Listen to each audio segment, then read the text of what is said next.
और शर्मा भी रहे हैं। अपने दोस्त दया के साथ वो बैठे हुए हैं, तो उनको शर्म भी आ रही है कि आखिर ये हो क्या रहा है और मैं करूँ तो क्या करूँ। बार बार वो अपना हाथ जो है वो भी हटा रहे हैं। तो ये सब कैसे होता है ये मैं आपको बताती हूँ। तो सारी की सारी सीआईडी टीम जो है वो हॉलीडे पर गई है, छुट्टी पर गई है और किसी रिजॉर्ट वगैरह में गई है, और वहाँ पर कॉमेडियन जो है वो बहुत सारे आए हुए हैं। तो उन कॉमेडियन के बीच भी कुछ ठीक ठाक नहीं है, और सारी की सारी टीम जो है वो उनके बीच कोई कातिल छुपा हुआ है उसे ढूंढने की जद्दोजहद कर रही है।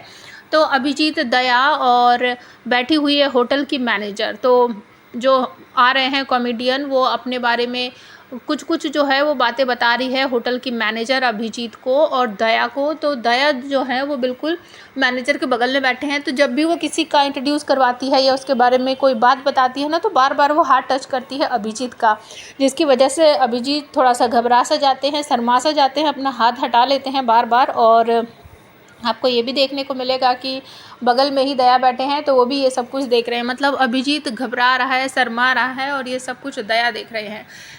सीआईडी में ये जो शो चल रहा है, या फिर यूँ कहूँ कि ये जो क्राइम स्पॉट पर ये सब गए हुए हैं वहाँ पर रिजॉर्ट में, तो वहाँ पर तारिका जो है वो भी बुलाई जाती है, क्योंकि तारिका को वहाँ पर इन्वेस्टिगेट करने के लिए वो सोच रहे हैं कि अगर हम यहाँ से चले गए सीआईडी की टीम, तो ये जो सारे सबूत हैं इनको हम इकट्ठा करके वहाँ कैसे ले जाएंगे। तो वो सोचते हैं कि इस मामले को हमें यहीं ख़त्म करना पड़ेगा, और जो भी गुनहगार है उसको हमें यहीं सबके सामने ही एक्सपोज करना पड़ेगा, क्योंकि इतने सारे कॉमेडियन हैं, अगर हम यहाँ से चले गए तो ये भी चले जाएंगे, तो फिर असली गुनहगार को हम किस तरीके से पकड़ पाएंगे। तारिका को यहाँ बुलाया जाता है, और इस बार तारिका जो है वो बेचारी बॉडी का पोस्टमार्टम जो है वो एक रूम में ही करने वाली है। किस तरीके से करेगी, किस तरीके से नहीं करेगी, ये देखना बेहद दिलचस्प होने वाला है। आप सबको पता ही है कि अभिजीत जो है वो तारिका को पसंद करते हैं, और तारिका भी अभिजीत को कहीं ना कहीं पसंद करती है। तो मुझे लग ही रहा था कि इस शो में अगर अभिजीत को कोई लड़की इस तरीके से टच कर रही है और वो घबरा रहे हैं, तो शायद शो में